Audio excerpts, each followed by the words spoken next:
Thank you very much, Mr. Chairman, and I appreciate your holding this hearing. America is a nation of laws. With laws come disputes and differences of opinion. The American people look to our nation's courts to be efficient, transparent, and fair arbiters for settling disputes when they arise. To achieve these expectations, the judiciary must efficiently administer justice, despite the fact that the judiciary receives only a small portion of our nation's budget. As this committee has seen previously in the disastrous GSA renovation of the Poff Courthouse in my hometown of Roanoke and in other wasteful GSA expenditures, not all spending on judicial needs is directly within the judiciary's control. However, it is healthy for Congress, which has responsibility for authorizing funding for the judiciary, to review spending by the judiciary and have an opportunity to ask questions to assess the efficiency of that spending. In addition to efficiency, the American people expect transparency with respect to judicial actions. Transparency bolsters Americans' trust in fair and independent judges who are above ethical reproach. The PACER system helps to deliver transparency and has enabled anyone with an internet connection to read court filings and decisions, much like Thomas, the legislative search tool, allows the public to see what members of Congress do on their behalf.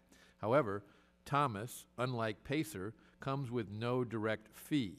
To be sure, there is a budgetary cost to operating both Thomas and PACER, but in today's interconnected world, Americans increasingly demand access to information, including court documents, freely and without a direct surcharge.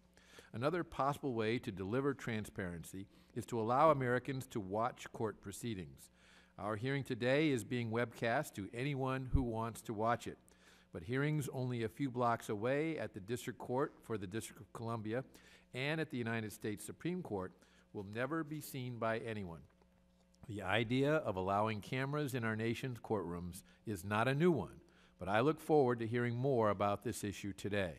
In addition to the efficient and transparent administration of justice, the American people look to the judicial branch to be the fair arbiter of disputes that arise in civil and criminal contexts and expect impartial and ethical judges.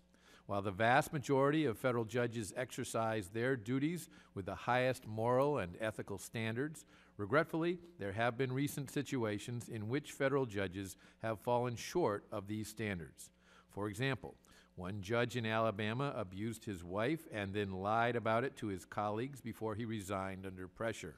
Another judge appears to have engaged in deplorable conduct before he became a federal judge, only to resign on disability days after widespread news reports appeared about his conduct.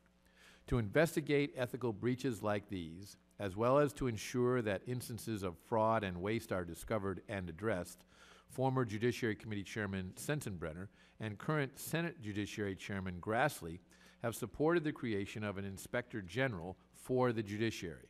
While the judiciary has strongly resisted the creation of such an Inspector General, I look forward to exploring this idea further as well. I look forward to hearing from our witnesses today about these and other issues concerning the operation of the judiciary.